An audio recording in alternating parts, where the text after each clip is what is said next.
before we get on with the information about this planetary shift and this what appears to be untold giant lurking in the sky, I think it's first important to give you people some alphabet soup to chew on. Think of this, not to get too deep into Enochian magic or anything, although this world is a magical place when you truly begin to understand how things work.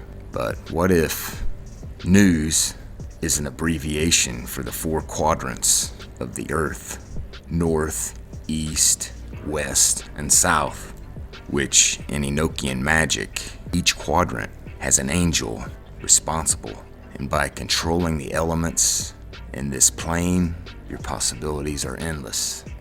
The news covers stories from all directions, all across the world, skewing man's perception of reality depending upon which source of spellings, literature, one's personal frequency vibrates towards the most.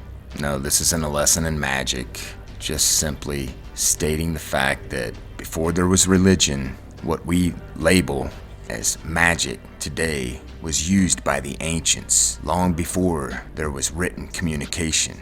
They communicated telepathically, and much of that was through their third eye, which today the pineal gland is being calcified in many ways, primarily through our drinking water. But to cut to the chase, I'm simply trying to open your minds to the fact that the world is a stage and we're all actors. I've said it once and I'll say it again.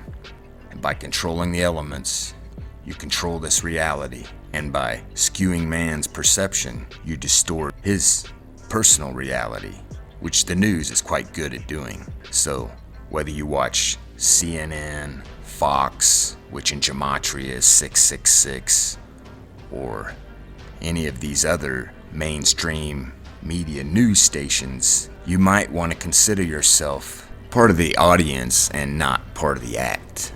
I'm just saying, because you're believing in their magic without doing further research. Hopefully these days you're doing further research if you're believing any of what they're spewing, because CNN's caught all the time staging many of their stories, even using Hollywood movie scenes as if they're in the middle of a war in Iraq. That's how ridiculous the news has gotten. Anyway, just trying to open your minds to the fact that the wool has truly been pulled over our eyes, and this is the land of confusion. But the true magic resides within each and every one of us. That's the truth. Yet they want to label someone like me a crazy conspiracy theorist. Well, I tell them I've been called a hell of a lot worse by a hell of a lot better. So, better luck next time. It's not my intent to brainwash or cast any spells on anybody here. I'm simply searching for the truth amidst all the lies. Today, I'll show you how China plans to launch their own moon, supposedly this year. Germany launched an artificial sun 3 years ago, and NASA has had a patent on an artificial sun or sun simulator since 1963.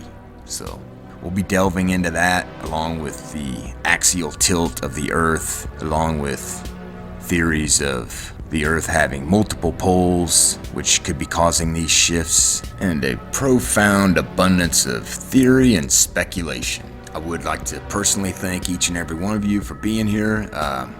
This is an exciting and amazing time that this world is going through right now, and it truly is just a matter of perception. Your reality is your perception.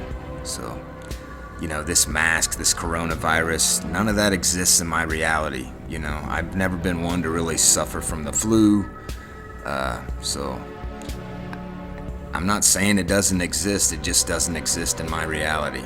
And amazing enough as it sounds, those like me in my area, since we took such a stand against this, we've since seen Walmart take down their barricades at all of our local stores. And many of the out-of-staters that had infiltrated us I call them the Sorrow's Army, have since left. And in our small community, we're not seeing near the masks now that we were before. I'm not trying to turn this into a coronavirus video by any means. I'm just saying that we ultimately create our own reality, and our energy has a very powerful influence on those around us. So, once again, thanks for being here, and I hope you gained something from this. Michael Lee, 111. Let's get with it.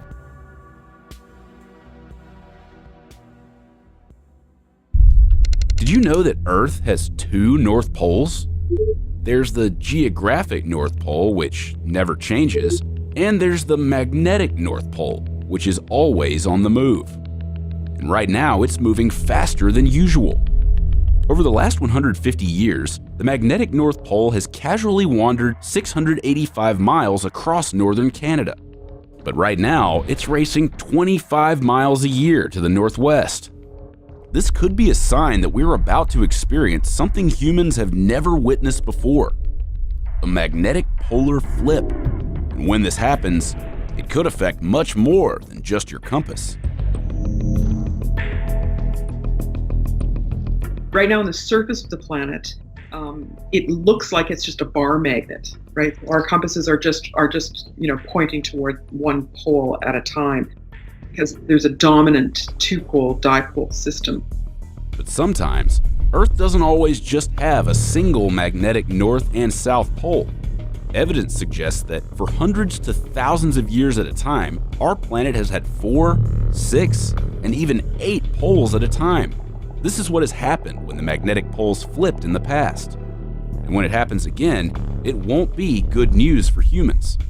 Now you might think that 8 poles must be better than 2, but the reality is that multiple magnetic fields would fight each other. This could weaken Earth's protective magnetic field by up to 90% during a polar flip. Earth's magnetic field is what shields us from harmful space radiation, which can damage cells, cause cancer, and fry electronic circuits and electrical grids. With a weaker field in place, some scientists think this could expose planes to higher levels of radiation, making flights less safe. This could also disrupt the internal compass in many animals, which use the magnetic field for navigation. Even more extreme, it could make certain places on the planet too dangerous to live. But what exactly will take place on the surface is less clear than what will undoubtedly happen in space. Satellites and crewed space missions will need extra shielding that we'll have to provide ourselves. Without it, intense cosmic and solar radiation will fry circuit boards and increase the risk of cancer in astronauts. Our modern way of life could cease to exist. We know this because we're already seeing a glimpse of this in an area called the South Atlantic Anomaly. Turns out, the direction of a portion of the magnetic field deep beneath this area has already flipped. And scientists say that's one reason why the field has been steadily weakening since 1840. As a result, the Hubble Space Telescope and other satellites often shut down their sensitive electronics as they pass over the area. And astronauts on the International Space Station report seeing a higher number of bright flashes of light in their vision, thought to be caused by high-energy cosmic rays that the weaker field can't hold back. Since experts started measuring the anomaly a few decades ago, it has grown in size and now covers a fifth of Earth's surface, with no signs of shrinking anytime soon. This is so extreme that it could be a sign we're on the brink of a polar flip, or we may already be in the midst of one. But scientists remain skeptical, mainly because the last thing the poles reversed was 780,000 years ago. So it's not, we don't have an oral record of it. Turns out 780,000 years is over double the time that Earth usually takes between flips. Since the last mass extinction, there have been reversals roughly every 300,000 years. So what gives? Well, scientists haven't figured it out yet.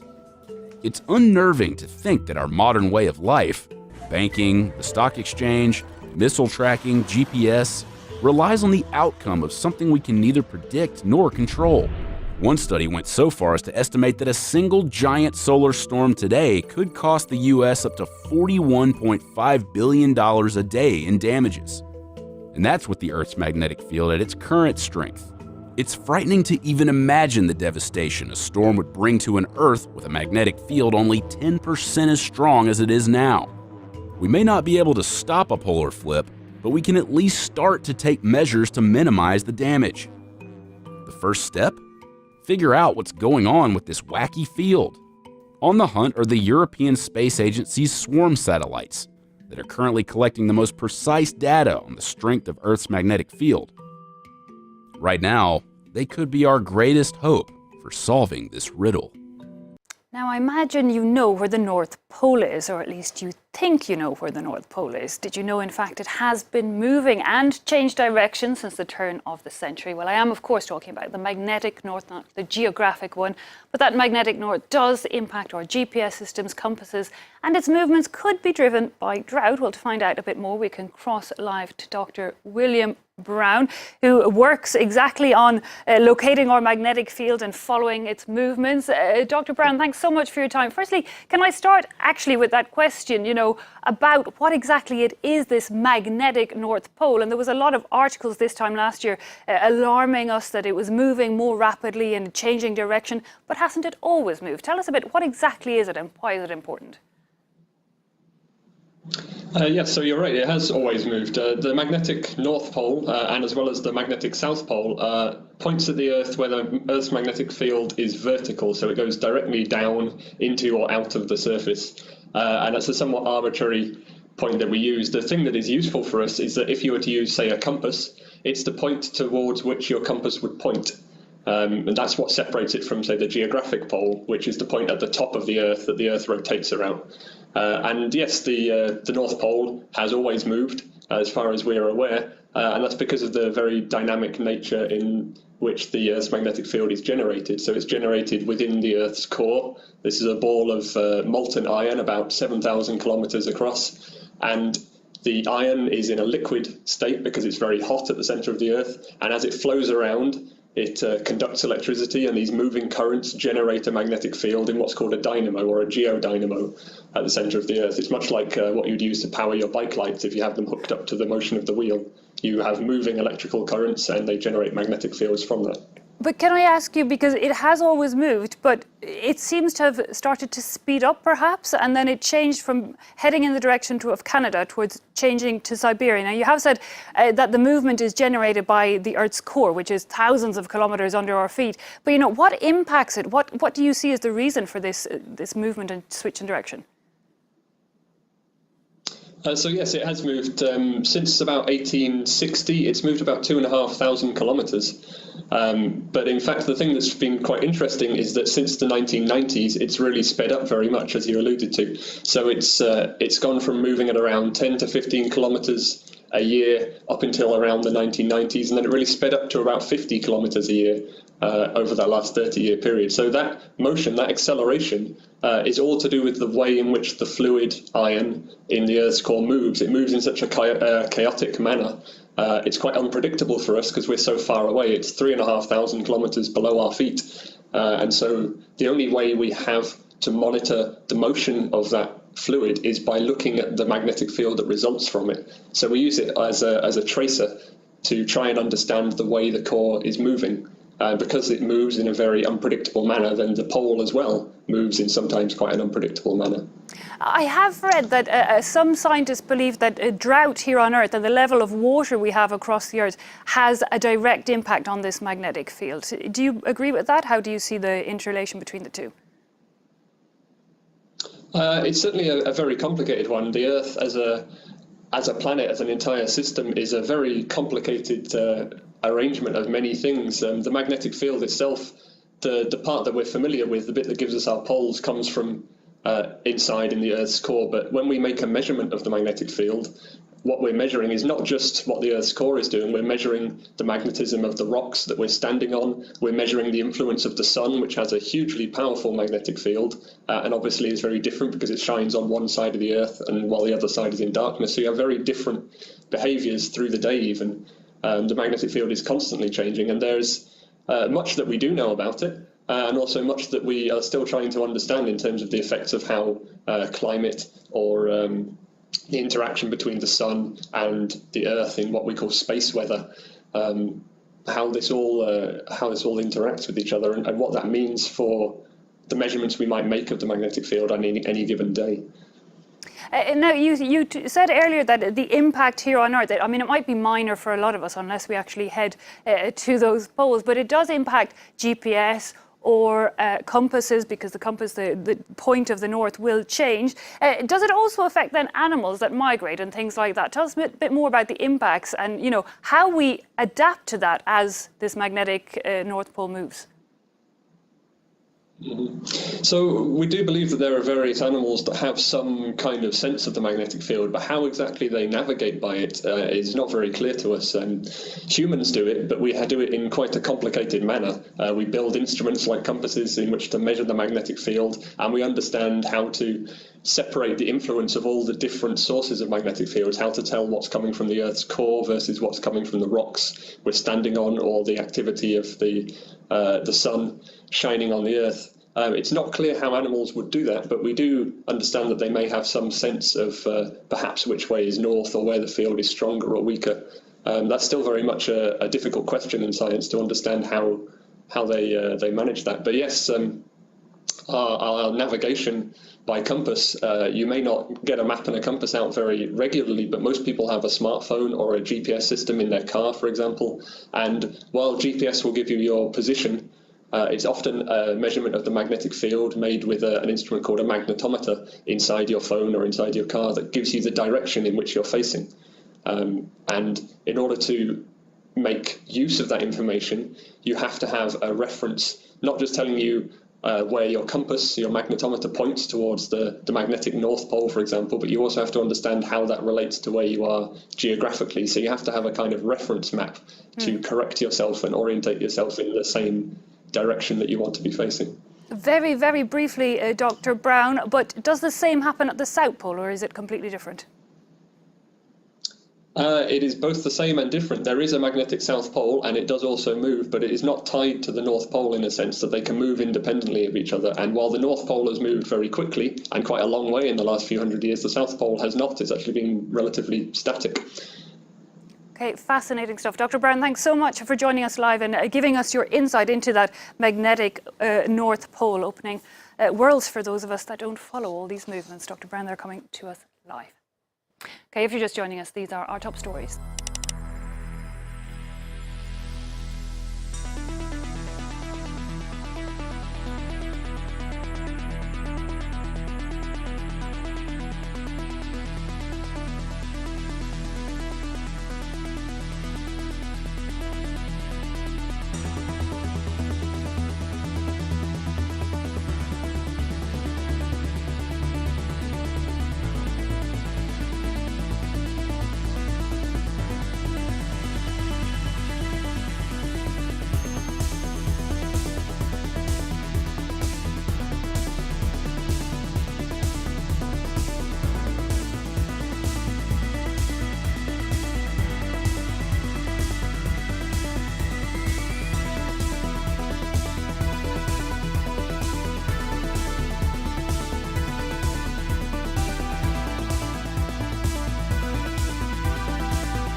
What we have discovered is that numerous features of the Kuiper Belt, a field of icy debris beyond the orbit of Neptune, can be understood if the solar system possesses an additional ninth planet that resides well beyond the orbits of the known planets.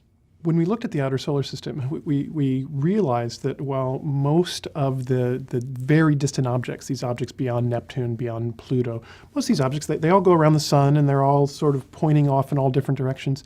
But the most distant objects all swing out in one direction in a very strange way that shouldn't happen. And we realized that the only way we could get them to all swing in one direction is if there is a massive planet, also very distant in the solar system, keeping them in place while they all go around the sun. And we started looking at this and thinking, this must be either a coincidence or it's caused by something else. It can't be caused by a planet because that's crazy. There are no planets out there. I went from trying very hard to be skeptical that what we were talking about was true to suddenly thinking, oh, this actually might even be true. So the object itself likely is more massive than the Earth, probably a little bit less massive than Neptune. It sits right in between that terrestrial to giant icy planet range. Its orbit, unlike the orbits of the known planets, is not nearly circular and planar. Instead, it is exceptionally wide, 20 times bigger than the orbit of Neptune. The orbital period of the Earth is, of course, 1 year. Right? The orbital period of Jupiter, the big player in our solar system, is about 10 years. The orbital period of this putative ninth planet is 20,000 years. We have nothing like it in the solar system, so it's new for us. It is, however, the most common mass of planets that have been found around all of the other stars. People have always looked at all these other planets in this strange mass range and said, wow, I wonder what these are. I don't know what these are because we don't have anything like it in the solar system. Looks like maybe we do. There are many telescopes on the Earth that actually have a chance of being able to find it. And I think that many people will be inspired to use their telescopes. I'm really hoping that as we announce this, people start a worldwide search to go find this ninth planet. History shows us that it's a bad idea to consistently say we have now reached the end of the solar system and there's nothing beyond what we already know.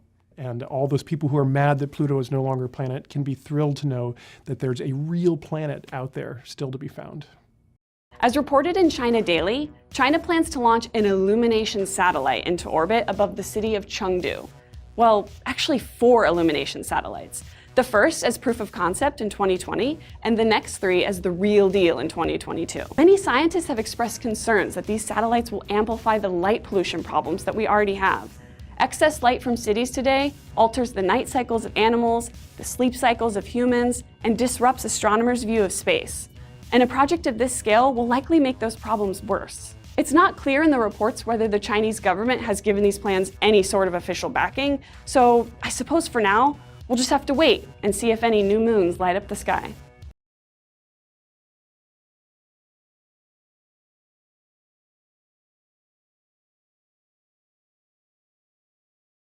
Number 1 is the experimental advanced superconducting tokamak, or known as EAST, from China.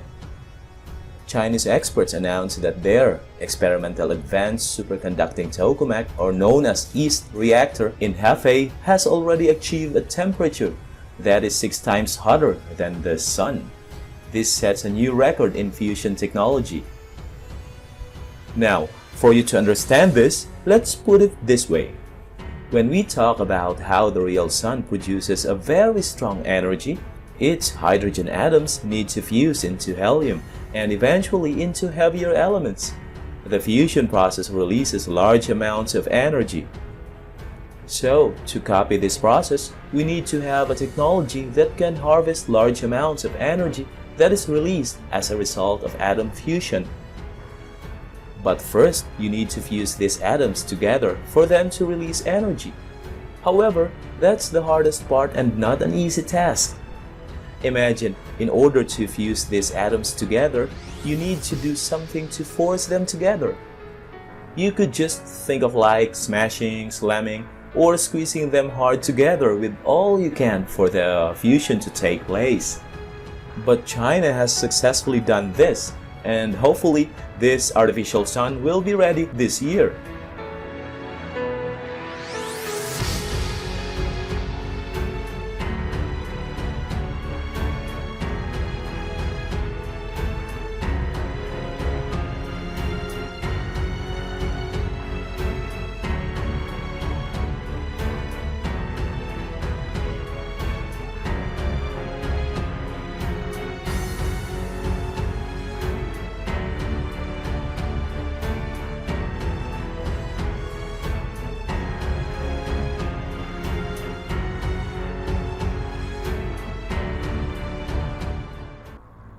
Okay, and last but not least, we have to give a shout out to Barry Littleton here concerning his article, The Sun Simulator.